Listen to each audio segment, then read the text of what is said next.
Hi guys, Grand J here and welcome to another one of our deck workshop videos. So, in today's deck, I'll be talking about a Fire Earth World of Final Fantasy deck that I've been playing around with. I call it Big 2. So the deck is built around the forward Hauyn, or Win. It's a 2-cost forward at 5,000 power, and it gets bigger for all the World of Final Fantasy characters you control. So, let's get into it.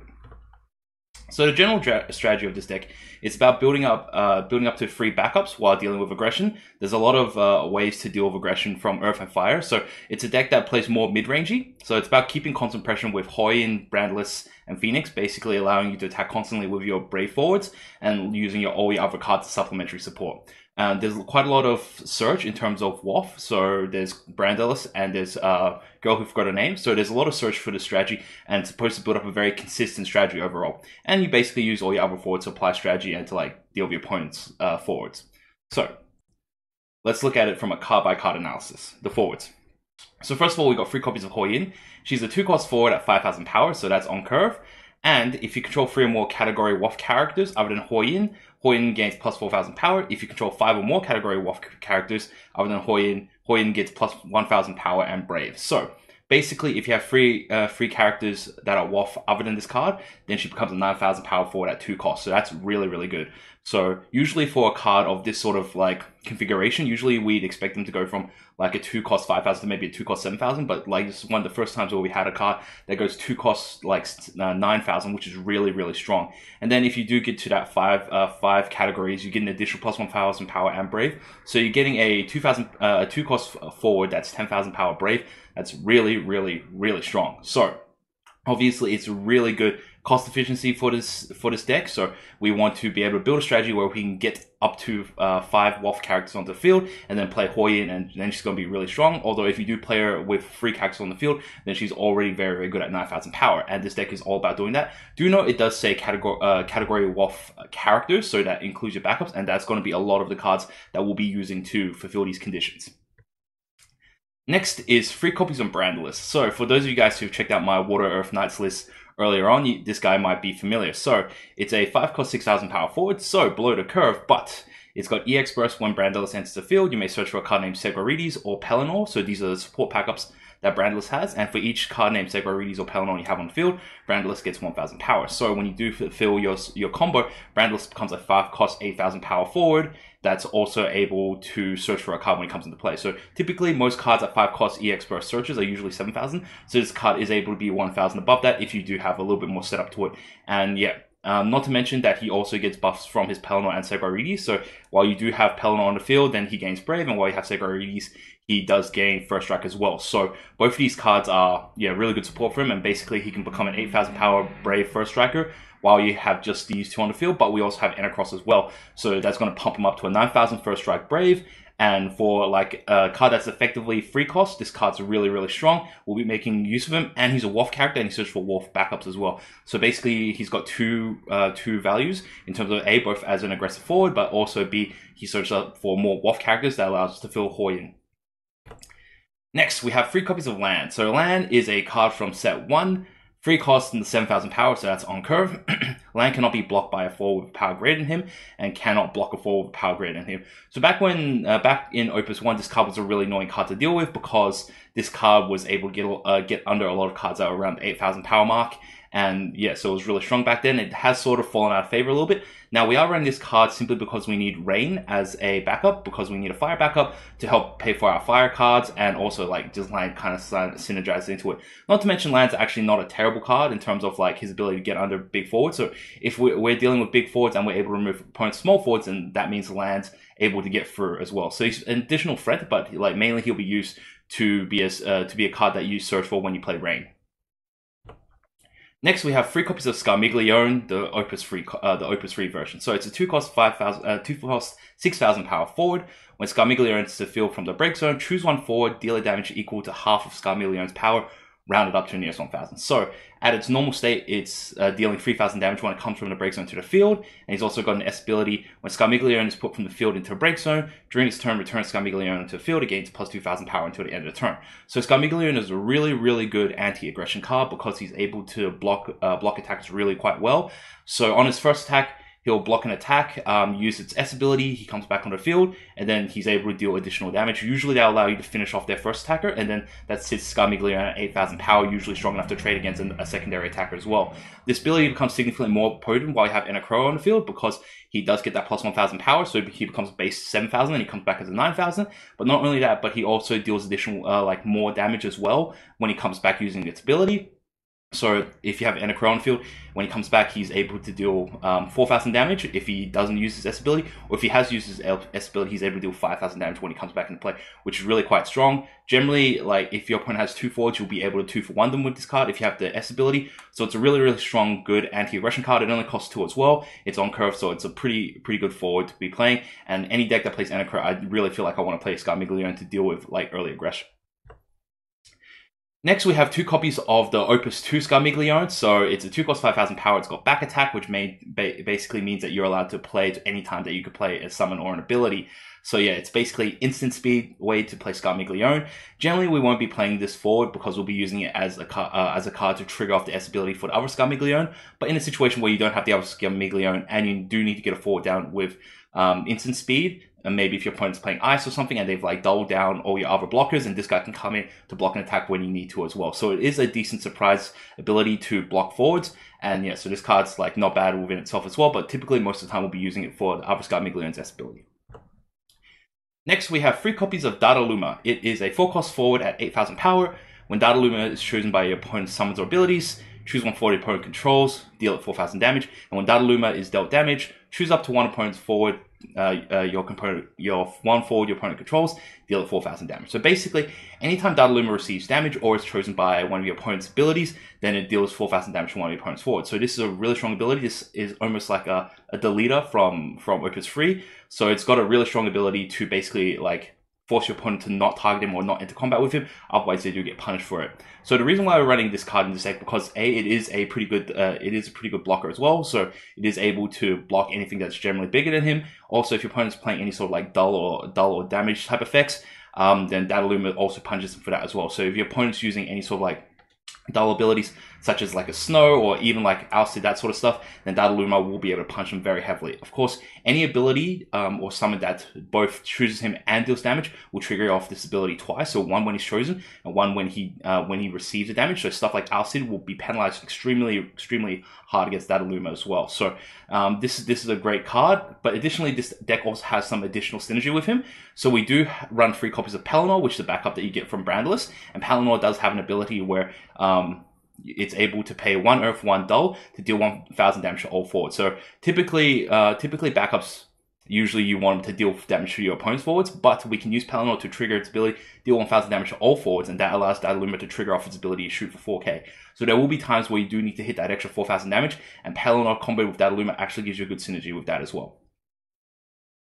Next, we're running 3 copies of Cecil. It's a 3 cost forward, 7,000 power from Opus 1. When you receive any damage, choose 1 forward opponent controls, you may deal it 5,000 damage. So this again is just like another good anti-aggression card. Like a lot of the Earth cards are just going to be defensive anti-aggression cards because we already have such good aggression in terms of Brandless and Hauyn that we don't really need too much more to push aggression. So a lot of the Earth cards really sort of emphasize and really sort of incentivize you for playing defensively and to receive damage. So Cecil basically allows us to deal with early aggressive decks. Basically, if your opponent is attacking twice on the same turn, they will generally lose a forward from it.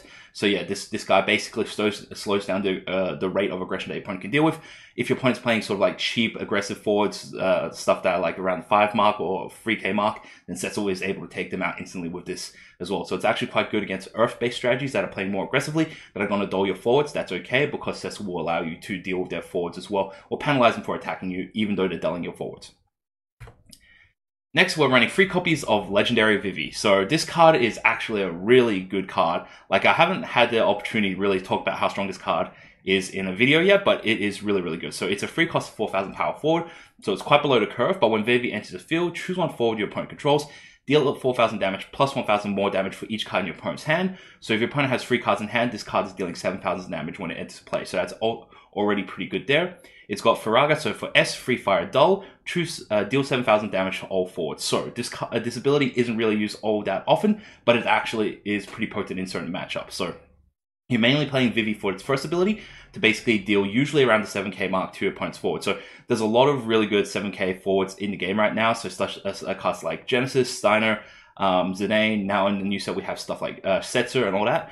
Vivi is going to allow you to hit a lot of your opponent's 7Ks. Generally, your opponent is probably going to be a situation where they got 3 or 4 cards in hand. So generally, you'll be hitting like the 7 or 8k damage mark with this. And this card really synergizes well with land because land allows you to attack through as long as your opponent doesn't have anything smaller or on the same power as him. And Vivi is a great solution to allow us to deal with those forwards that are the same power as land, so land can attack it more freely.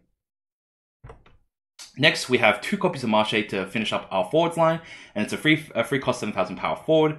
Dull 1 active forward, choose 1 forward blocking Marche, deal a damage equal to power of the dull forward. So, because both Hauyn and Brandilis have the ability to get Brave, Marche allows them to have create additional value. So, if Hauyn or Brandilis attacks because they're Brave, they're able to basically deal one of your opponent's forwards or deal damage, and then Marche allows you to use the ability even more to dull them and then allow them to deal damage to anything blocking Marche as well. So Marche is basically allowing so while you have Hauyn on the field or Brandilis on the field, Marche basically has the ability to attack through as well. So he's able to apply their attack power to his attacks as well. So basically, if Marche attacks, you can basically use Hauyn to remove your opponent's blocker. So basically, it gives you additional value for having these Brave attackers. So you attack with them first, then you attack with Marche afterwards. And if your opponent tries to do anything or tries to block Marche, then you always have the ability to use Hauyn or Brandilis to deal with their blockers. So it's actually a pretty good aggressive play if you want to push for more damage or end the game quicker. And that's the forwards. Now let's talk about the backups. So the backup line is actually pretty thin. We don't run too many different backups, but mainly because we do want to get a lot of World of Final Fantasy backups onto the field at the same time. That way we're able to trigger off Hauyn's ability to create a 10,000 Brave 2-cost forward. So first backup we'll be talking about is Pelennor. It's a 2-cost backup. It basically says the card name Brandilis you control get into Brave, and it's got Earth 1 Dull, deal 1,000 damage to all forwards. So this card is pretty straightforward. It doesn't have a huge amount of additional value, but yeah, it does give your Brandilis Brave as well. So it is basically a support card for him, and it is a World of Final Fantasy backup. So it's able to support your strategy, and it's just a card to support Brandilis. Its secondary ability to deal 1,000 damage to all forwards is actually pretty good as well. So there will be times where you need additional 1,000 to trade against your opponent's attackers, and that's also pretty handy itself. And also it just kind of synergizes with Dataluma, as we've talked about, and with Brandilis, because it has first strike. If you have Segorides on the field, Pelennor dealing 1,000 damage to all your opponent's forwards basically allows Brandilis to hit a forward that's 1,000 power even higher as well. So this card's pretty good, and it works into our Brandilis strategy. Next card we have is 3 copies of Segorides. It is a 2-cost backup. The card named Brandilis you control gains first strike during your turn, and it's got Dull, choose 1 forward, it loses first strike until the end of the turn. So this card's first ability is also pretty good. It supports Brandilis. It makes him this really strong forward that's really difficult to deal with. Do note it does only give you Brandilis first strike on your turn, and yeah, not on defense as well. So that's a little bit annoying, but the fact that he makes Brandilis a really strong attacker, and the fact that Brandilis can get Brave is actually really quite good. It combos really quite well into his build, and also the secondary ability to remove first strike from one of your opponent's forwards. Oftentimes it's not going to be too handy, but there will be certain matchups where it does help out. So against a Fire, where they have Belias the Gigas to give them first strike, that's handy. Also against certain Ice forwards as well, losing first strike is also pretty good. So it's just kind of one of those bonus abilities that are occasionally going to be useful. But yeah, oftentimes it'll be a real surprise to your opponent when they gain first strike and then use this to remove first strike, and then they kind of don't realize this card's ability. So it's pretty good. It's usually not going to be able to trigger off its secondary ability, but when you do trigger it off, it's going to surprise people in a lot of cases. Next, we have 3-cost backup and a Crow. Earth forwards you control gain plus 1,000 power. A large majority of our forwards are Earth type forwards, and this card works into that strategy. Obviously, giving them plus 1,000 power is really good. Making Brandilis an 8,000 to a 9,000 with all those sort of stats attached to them already is really good as well. So yeah, of course, she was a no-brainer. She's a World of Final Fantasy character. So again, it sort of builds into our Hauyn strategy as well. So a lot of the cards in this deck really sort of have multiple roles in that they're able to build towards a Hauyn strategy, but they also have a role within themselves that they can sort of buff or support other cards in the deck as well. Next, we have 3 copies of Rain. It's a 4-cost backup, EX Burst. When Rain enters the field, you may search for 1 card named Land and add it to your hand. So, and it's also got addition ability for Fire 1 Dull. Choose 1 card named Land and gets plus 1,000 power until the end of the turn.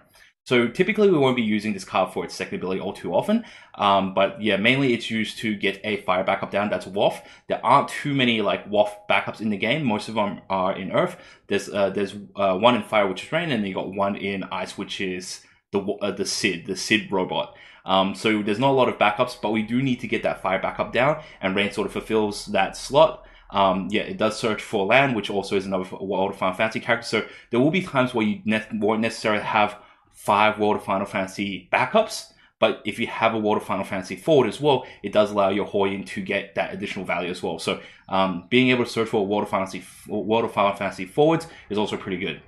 So yeah, Reigns basically allows you to search your deck for a land, and like it's an EX burst as well. So there will be times where you do receive damage and you get a free land out of it. The secondary ability to give land an additional pump is pretty good. So if land's attacking at only 7,000 power, yeah, if your opponent is blocking with 7,000, then you can always use this to pump your land 1,000 higher to get over their blocker. So this card like really supports land really quite well. We won't be using its second ability all too often because it does require fire, and Rain will be our only fire backup on the field at the time. So generally you'll have to be discarding a fire card in order to trigger off this. So it won't be too handy too often, but occasionally when you do need it and you have a spare land in hand, then yeah, you can support the land you have on the field.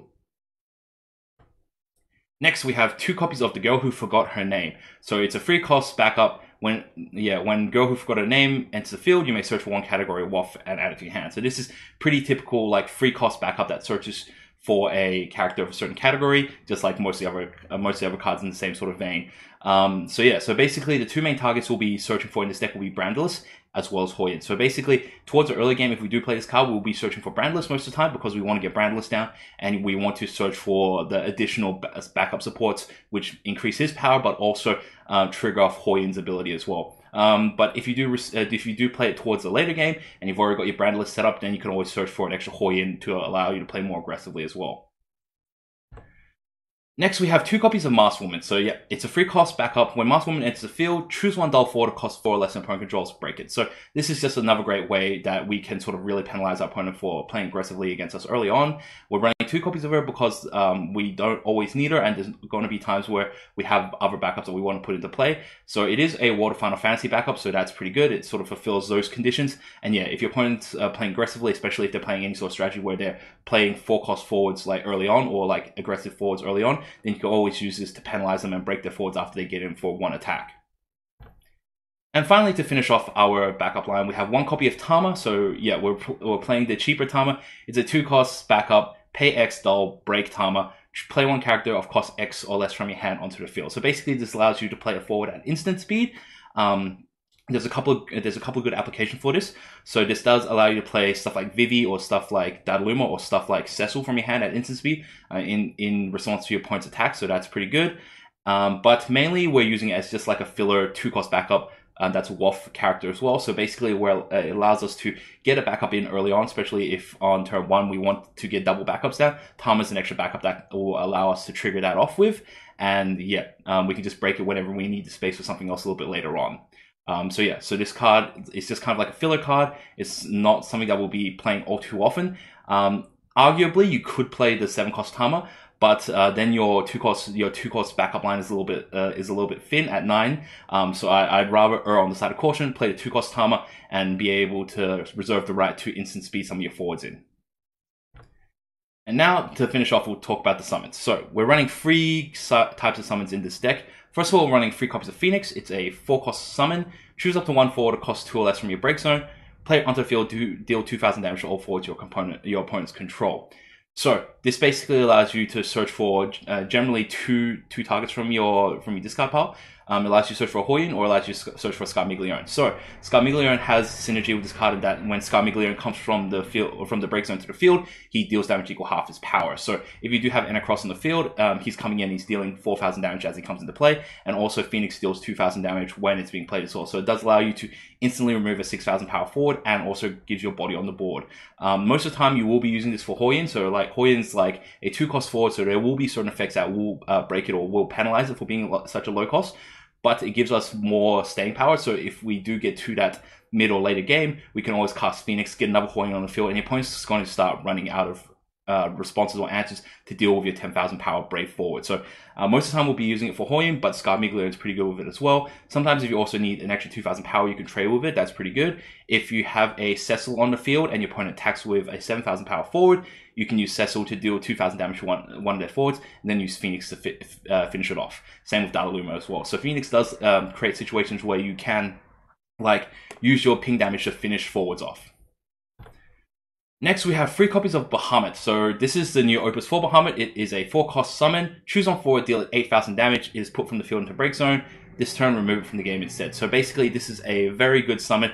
Hits 8,000 damage with a really good number. Yeah, Fire needed a summon that can hit 8,000 damage without like any sort of conditions, and this card does it. It also has a bonus ability of removing forwards on the field if they are sent from the field to a break zone. So it allows us to deal with certain effects that are a little bit more annoying to deal with, such as like Renoa, such as Orbez, and so on. So this card is just like all-round good card. It's just like good removal. Typically, in certain matchups, you'll have to be holding this to deal with certain forwards. So, for example, against Ice, they do have Vayne, which will lock down your Brandless. So yeah, having a Bahamut is really good in that situation. So hitting 8,000 is good, and removing forward is good. So you just really can't question how sort of like valuable this summon is. And finally, we just finish off the deck with 2 copies of Hecaton Care. So choose one backup of cost 3 or more, break it. So this card is basically used in certain situations where your opponent has backups that are really annoying to deal with, that are really sort of affecting how fast or how well you can apply your strategy. So Minwu is probably going to be one of them. You can use it also to break your opponent's backups that are giving their guys plus 1,000 power.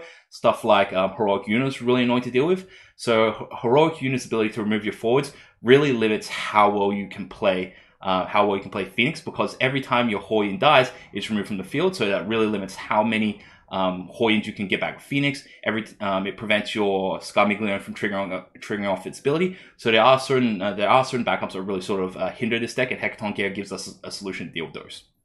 And yeah, so in terms of this deck, I recommend it for people who like really sort of enjoy playing combo decks, who really enjoy playing reactively. So people who like playing decks where you can respond to your opponent's aggression, respond to your opponent's threats, and you're sort of piecing up like all these different pieces to sort of build a fun strategy. So it's definitely not as consistent or as strong as certain other deck types are, but it's a deck that's really enjoyable to play. It's a mid-range deck, and it's got plenty of searches, so there are plenty of options for you to play out of certain situations.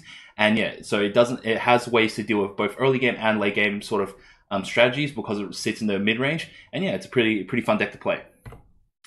In terms of its overall stats, I rate its power 8 out of 10. It's got plenty of removal, and it's got really strong forwards as well, so it's really quite strong. It's able to play a lot of forwards that are really quite aggressive and strong, and a lot of the cards are very valuable as well. In terms of speed, it is a mid-game deck, so yeah, it's got both answers for early and late game plays, and it can sort of deviate either way depending on how you want to sort of play your game. There will be certain games where you want to play a more aggressive strategy, where you want to get like 1 or 2 WOFF backups down and then play Hauyn, and then just like use your forwards as additional ways to trigger off its additional buffs. So yeah, so there are times where you want to play a speedier game, sometimes where you play a later game, where you do use Phoenix to like get that 4th or 5th Hauyn back down onto the field to force your opponent to use removal on her. In terms of consistency, it's an 8.5 out of 10. So there's quite a lot of search. Both Brandless and Girl Who Forgot Her Name gives you a lot of way to get to the core pieces of your deck that you need, and also cards like Phoenix allow you to recur cards that you've had to discard early. So let's say if you had to discard Hauyn early on to put Rain down, or you had to discard like Scarmiglio down, then Phoenix will allow you to search those cards from your discard pile back onto the field. So it's got a lot of consistency in terms of that as well. In terms of difficulty, I rate it about 4 out of 10. So it's a reasonably easy deck to play. So if you're someone that wants to play a sort of easier combo deck that's got a lot of fun, that like got a lot of intricacies, then this deck is a pretty good way to sort of like ramp or like transition into that. So yeah, if you guys have any questions, definitely feel free to leave them in the comment section below, or tweet them to me on Twitter at GrandJason. A lot of you guys have a lot of the same questions, so if you guys put them into a public forum, such as on YouTube or on Twitter, then I'm able to answer a lot more questions for everyone. So yeah, thanks for watching. If you guys have any feedback and comments, do let me know. I do try to like improve and make changes depending on you guys. If you guys enjoyed this video, please feel free to thumbs up, like it, subscribe. It helps out with the YouTube algorithms, that sort of stuff. And starting from this week, I'm actually going to start streaming games on Octagon OCTGN. So basically, I want to be able to like interact with the viewers a little bit more, give them more live feedback, give them an opportunity for where people can sort of more proactively and more like ask me questions, and we can test out strategies and build decks and that sort of stuff. So yeah, starting from this week, I'll be streaming for 5 hours a day. So it's my Monday to Friday, but I've timed it so it works out on Sunday to Thursdays for people in Europe slash America. So these are the equivalent times in a couple of different places. So we got 10 to 3 in London time, then 5 to 10 New York time, and then 2 to 7 LA time. So these are like the local times. If you do check out my Twitch channel, twitch.tv / Grand Jason, there is a timer there. So if you want to find your local time, then it is handy for that. But yeah, I'll be starting that tomorrow. So tomorrow as in Tuesday. So yeah, if you guys want to tune in and check it out, then yeah, I'll be happy to give you guys some games. Otherwise, I'll just be playing games against people online. And yeah, if you guys want some deck help or like any sort of testing and that sort of stuff, feel free to join in, and yeah, we'll enjoy some games. But yeah, hope you guys enjoyed this video. Hope you guys got a lot out of it, and I hope to catch you guys a little bit later this week. Grand J out.